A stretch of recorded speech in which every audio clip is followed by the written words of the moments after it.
La puberté normale, un cours destiné aux étudiants de deuxième année de deuxième cycle des études médicales.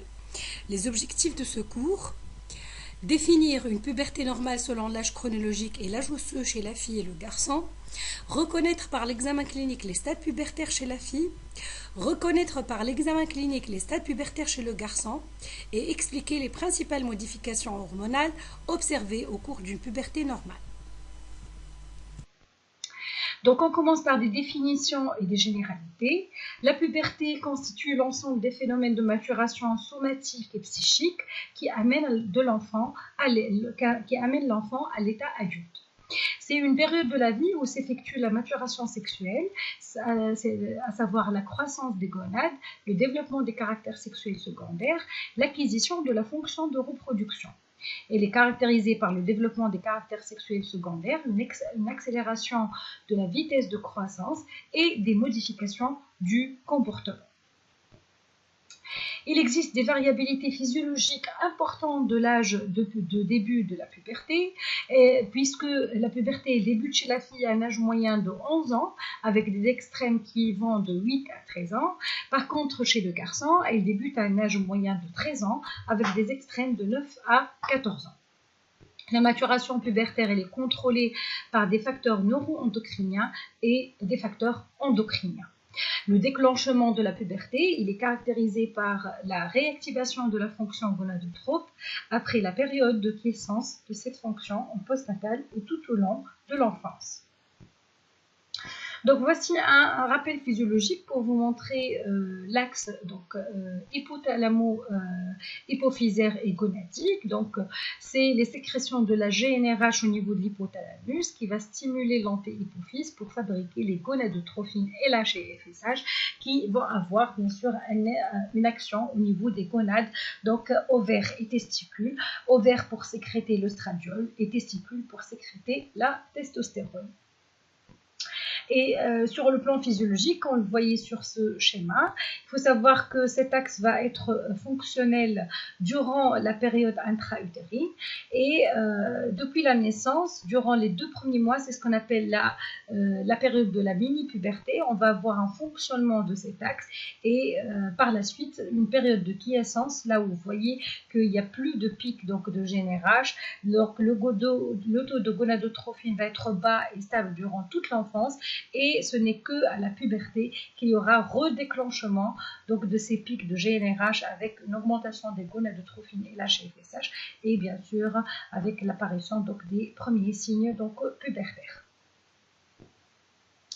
Alors sur le plan clinique, chez la fille, donc le développement des caractères sexuels secondaires, il commence par un premier signe qui est l'apparition du développement mammaire qui va se faire à un âge moyen de 10-11 ans. Par la suite, il va y avoir l'apparition de pilosité pubienne, de pilosité axillaire 12 à 18 mois plus tard et il y aura une modification donc, des organes génitaux externes avec une hypertrophie des petites lèvres, une accentuation des grandes lèvres, une augmentation discrète du clitoris. La vulve elle va devenir sécrétante, rosée, humide avec apparition de leucorrhée plus ou moins abondante. Et ce n'est que 2 ans après l'apparition des seins qu'apparaissent les premières règles. Donc c'est ce qu'on appelle la ménarche vers un âge moyen de 12 ans et demi. Et voici donc les stades teutanaires qui permettent d'évaluer le stade pubertaire chez la fille. Donc sur la première ligne, vous avez le développement des seins qui va être coté de 1 jusqu'à 5. Le développement bien sûr de la pilosité bien sûr pubienne qui va être de 1 jusqu'à 5 et le développement de la pilosité axillaire qui est coté de 1 jusqu'à 5. Et par contre, chez le garçon, le développement des caractères sexuels secondaires va débuter par un premier signe qui est l'augmentation du volume testiculaire qui va dépasser les 30 x 20 mm de grand axe et qui va se faire vers l'âge de 11-12 ans. Secondairement, il va y avoir l'apparition de la pilosité pubienne, le développement et l'allongement de la verge à un âge moyen de 13 ans et il faut savoir que chez le garçon, on aura de façon fréquente l'apparition d'une gynécomastie qui va être le plus souvent transitoire. Et voici donc les stades de Tanner chez le garçon. On va évaluer la pilosité axillaire comme la fille, la pilosité pubienne aussi, et on va évaluer le volume donc testiculaire. On va lui attribuer la lettre G pour dire gonade, et on va avoir donc les stades de G1 jusqu'à G5.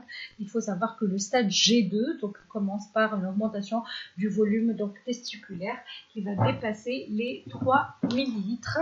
Donc soit un diamètre qui va dépasser les 30, les 20 à 30 donc, millimètres.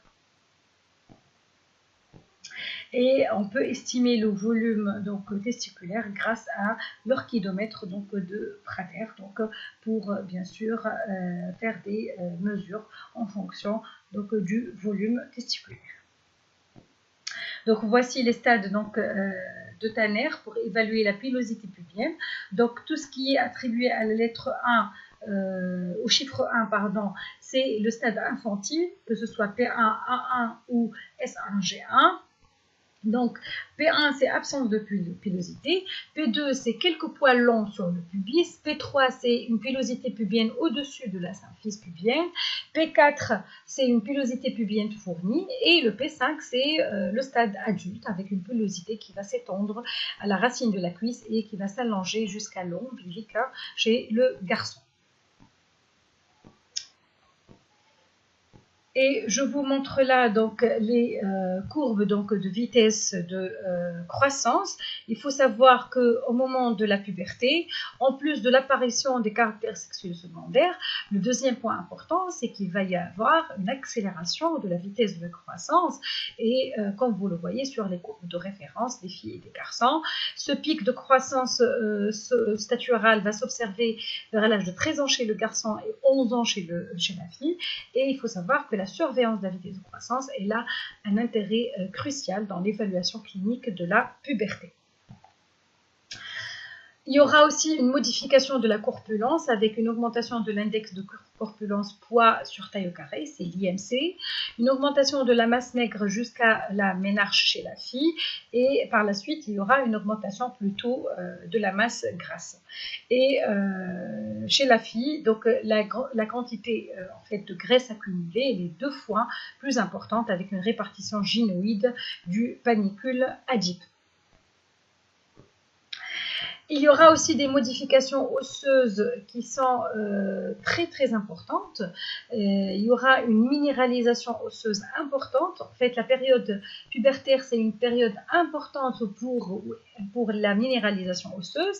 Il y aura une augmentation de la masse osseuse et de la densité osseuse. Le capital osseux constitué chez un individu va se faire en grande majorité avant l'âge de 15 ans chez la fille et avant l'âge de 17 ans chez le garçon. Et c'est un facteur déterminant dans le risque de survenue ultérieure de l'ostéoporose. Et c'est surtout le rôle des oestrogènes, de l'état nutritionnel. Bien sûr, les caractéristiques du bilan phosphocalcique, surtout le calcium et la vitamine D, et bien sûr l'importance de l'activité donc sportive. Le troisième élément qu'il va falloir évaluer devant une puberté, en plus des caractères sexuels secondaires, de la vitesse de croissance, c'est l'évaluation de la maturation osseuse.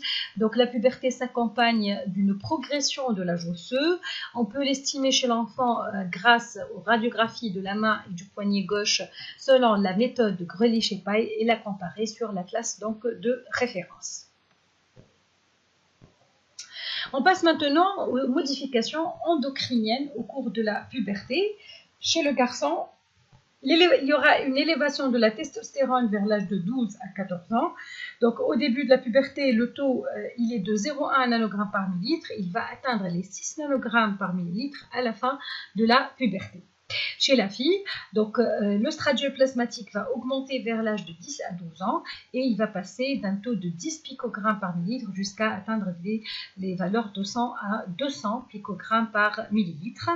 Et la prolactine aussi, elle va augmenter vers l'âge de 14-15 ans au moment d'une montée importante des oestrogènes plasmatiques. Chez les deux sexes, donc le test OLH-RH se positive à la puberté, traduisant l'activation donc de l'axe hypothalamo-hypophysaire. Le taux des gonadotrophines hypophysaires FSH et surtout la LH vont augmenter. Les surrénales interviennent dans le développement de la pilosité sexuelle, c'est ce qu'on appelle l'adrénarche, en augmentant leur sécrétion de déhydroépiandrostérone et de son sulfate, le SDHEA, et de la delta-4 androsténédium. Ce sont les androgènes donc surrénaliens, et ce phénomène qui est appelé adrénarche va débuter avant la gonadarche, donc avant la puberté gonadique, vers l'âge de 8 ans chez la fille et de 10 ans chez le garçon. Voilà, donc c'est pour vous dire que l'évaluation de la puberté est un temps important de la consultation pédiatrique. Il faut toujours, en plus de l'évaluation de la croissance, évaluer la puberté d'un enfant. Il existe une variabilité physiologique importante de l'âge de début de la puberté. Les mécanismes de déclenchement de la puberté ne sont pas bien élucidés, mais on sait qu'il est très important de connaître les facteurs de variabilité de l'âge de la puberté et les méthodes de leur évaluation. Et je vous propose donc cette évaluation donc par QCM. Donc le premier QCM, donc le premier signe de la puberté chez un garçon est bien entendu l'augmentation du volume des testicules. La puberté se caractérise par une poussée de la croissance, oui, un ralentissement de la croissance, non, c'est au contraire, l'apparition des caractères sexuels secondaires, oui, des troubles du comportement, oui, non, et une augmentation des hormones hypothalamo-hypophysaires, donc oui. Voilà. Et je vous remercie de votre attention.